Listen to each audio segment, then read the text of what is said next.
한맨 에세이 찬미의 제사를 드립시다. 제 안에 음악과 관련한 몇 가지 작은 바람이 있습니다. 하나는 기타를 배우는 것입니다. 고등학교 때 잠시 친구 집에 있는 기타로 C, G7 등 코드 잡는 법과 물망초 이런 거 배우다가 손끝이 아파 그만두었습니다. 최근에도 유쿨렐리라도 좀 배워볼까 하고 유튜브 보고 며칠 따라 하다가 이 역시 진도가 잘 안 나가 빌려온 유쿨렐리를 주인에게 돌려주었습니다. 또 하나는 악보 보면 바로 따라 부를 수 있게 되는 건데 음악 석사까지 하신 한 자매님이 그게 쉬운 것이 아니라고 합니다. 찬송과 악기 연주를 할 줄 알면 교회 생활에 도움이 되는 것은 진작부터 알았지만 이처럼 아직은 미완의 꿈으로 남아 있습니다. 그런데 아침에 아래 말씀을 묵상하면서 찬양의 희생 제물을 드림이라는 새로운 영역에 새삼 눈을 뜨게 되었습니다. 예수님을 통하여 계속 하나님께 찬양의 희생 제물, 곧 그분의 이름을 시인하는 입술의 열매를 드립시다. 히브리서 13장 15절. 위 본문을 처음 읽었을 때는 별 느낌이 없었고 앞으로 찬송을 더 많이 불러야 하겠다는 생각만 들었습니다. 그러나 여러 번 기도하는 마음으로 읽고 또 자료들을 추구하자 아래 몇 단어에서 단물이 조금 느껴졌습니다. 예수님을 통하여. 대부분의 영어 번역은 헬라어 원문에 따라 예수님을 통하여를 문장 맨 앞에 두었습니다.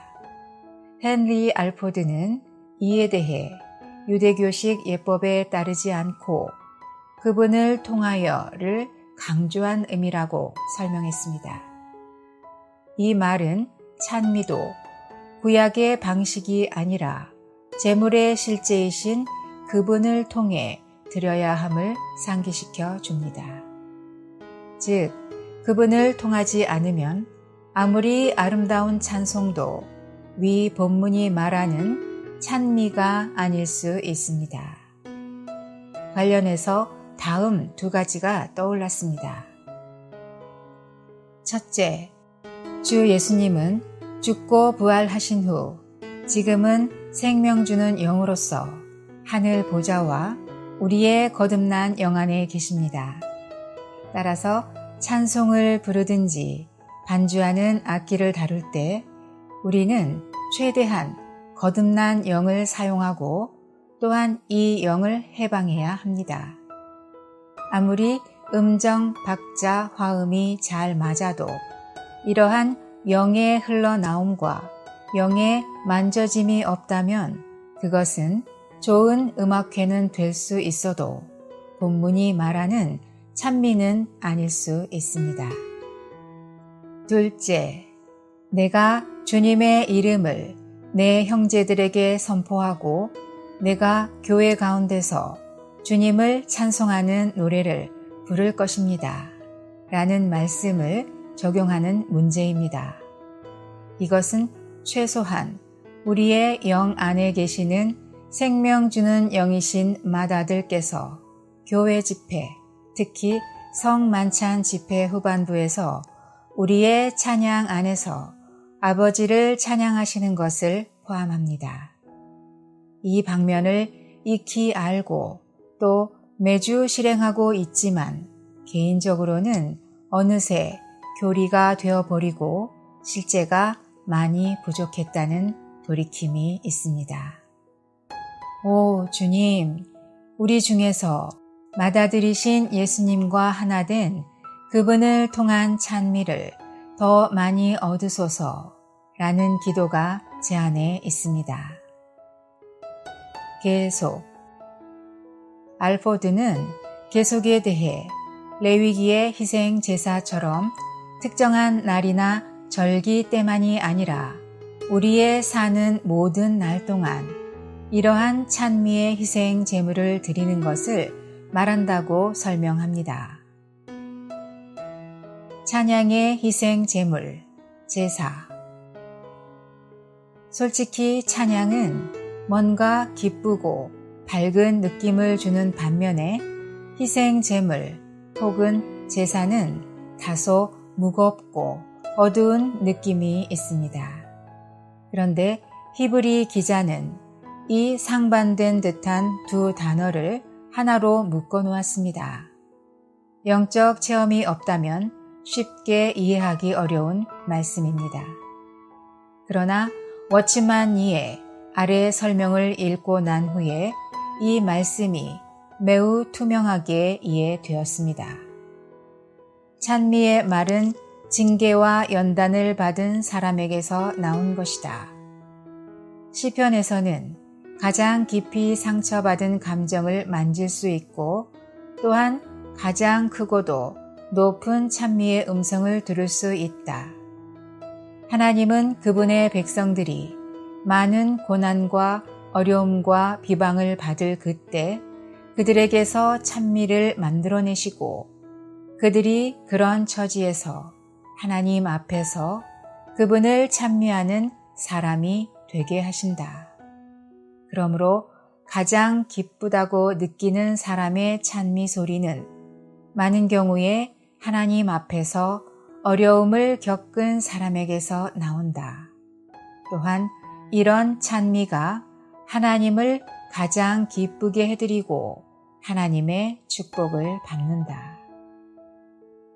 하나님은 사람에게 높은 산에 서서 얼굴을 가나안으로 향하고 약속의 땅을 바라볼 때만 찬미하라고 하지 않으셨다. 하나님은 우리가 죽음의 골짜기를 지날 때도 시편을 쓰며 찬미할 수 있기를 바라신다. 이것이 참된 찬미이다. 히브리서 13장 15절은 다음과 같이 말한다. 제사란 무엇인가? 곧 희생이다. 제사는 죽음과 손실이 있다는 것이다. 본래 여러분의 것이었던 소나 양을 가져다가 제사로 드린다면 여러분은 그 소나 양을 잃은 것이다. 제사를 드림은 무언가를 획득하는 것이 아니라 잃는 것이다. 그는 이어서 기도할 수 있을 때는 기도하고 기도하지 못할 때는 찬미하라 라고 하고 마음은 상처로 인해 아프지만 영은 여전히 찬미할 수 있다 라고 말합니다. 최근 한 1년 정도 주권적으로 안배된 어떤 환경을 거쳤습니다. 그때는 죽음의 골짜기를 통과하고 있다는 무겁고 가라앉은 느낌만 있었고 위에서 말하는 영으로 주님을 찬미할 기회는 얻지 못했습니다. 위 말씀을 묵상하면서 만일 다시 그런 기회가 온다면 주님의 긍휼을 입어 저도 찬미의 희생 제물을 드릴 수 있게 되기를 간절히 구했습니다. 우리가 드립시다.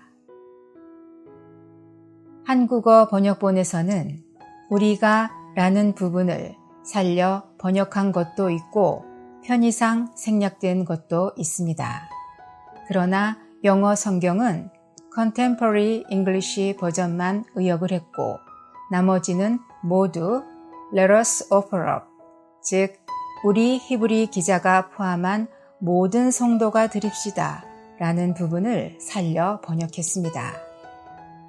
이 말씀에 따르면 단지 소수의 성가 대원만이 아니라 그리스도를 희생 제물에 실제로 소유한 모든 몸 안의 지체들이 찬미의 제물을 드릴 수 있고 또 드려야 합니다. 이 말씀을 누리면서 문득 이런 찬송 가사가 생각났습니다. 부서진 자가 주께 드리는 영안에 타는 거룩한 향기, 성령에 의해 불붙여져서 믿음의 호소로서 전달돼 은혜로 나온 향료 속에는 믿음과 사랑, 고난 섞였네. 말씀에 가득 감추인 향기, 하나님 흠양하고 맛보셔. 오 주 예수님, 우리 모두에게서 히브리서 13장 15절이 말하는 찬미의 희생 제물을 받으시옵소서. 이 말씀의 부담과 그 빛비춤이 우리 모두에게 이해되고 체험되게 하옵소서. 아멘.